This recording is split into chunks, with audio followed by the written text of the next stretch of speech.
Okay, thank goodness for snow drifts is what I have to say.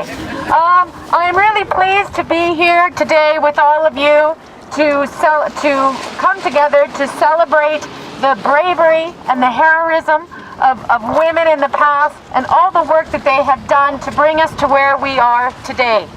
But as has just been said, we also need to recommit ourselves to the struggle for equality and justice for women throughout the world, as well as here in Alberta and in Edmonton. Just as many of you know, Alberta has the unfortunate distinction of having the greatest wage differential between men and women, and that differential actually is growing. Yeah.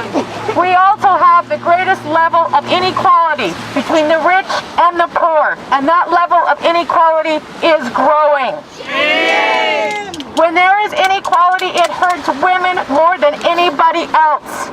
That needs to stop. Just 2 days ago, our Premier Redford, introduced a budget that is absolutely full, overflowing with broken promises to women and children throughout this province.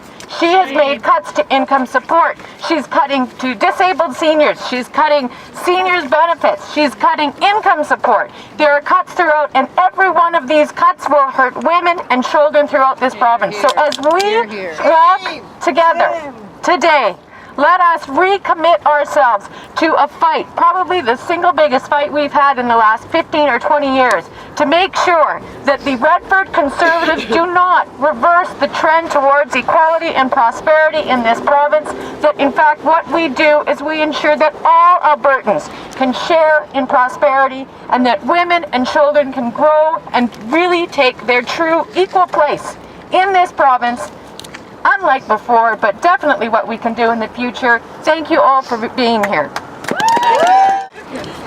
I'm the king in the castle. I'm the queen in the castle. Thank you so much, all of you, for showing up. At first I was worried nobody'd be here, but I know you always come forward for the rights of women. Women do hold up half the sky, but they get paid a lot less to do it. And sad to say, Canada, the stature of women in this country is falling compared worldwide.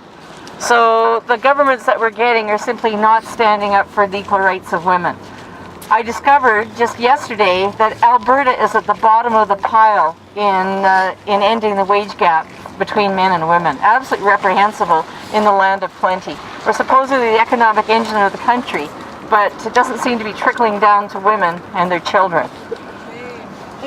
You know, it took a long time for women to get the vote in this country, and it took a long time for Aboriginal women to finally get the right to be considered as being equal rights with Aboriginal men.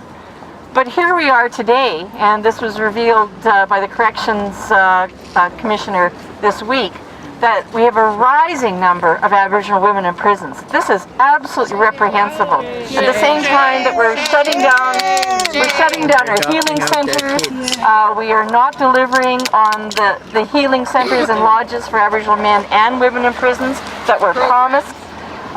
This just has to stop. So what we're doing we're holding up our part, New Democrats federally. We elected a record number of not just women, but young women.